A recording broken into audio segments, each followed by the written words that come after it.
ថ្ងៃនាងមានទ្រព្យធនមិនខ្វះច្រើនណាស់មានពេជ្រខ្សែ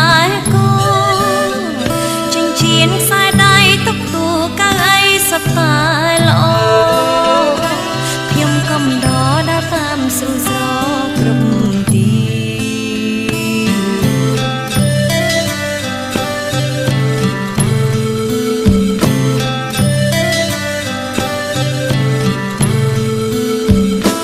នាងមានប្តីជាកូនសេដ្ឋីអ្នកស្ដុក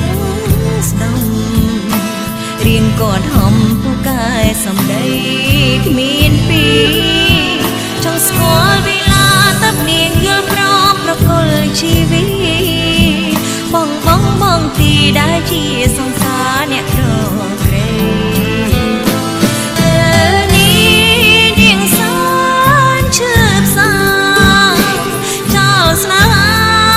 ឲ្យមានវិបដិសារីប្តីក្បត់យកលុយចិញ្ចឹមស្រីមានមេឃដីតាប្រយោជន៍អ្វីបើគ្មានក្តីសុខ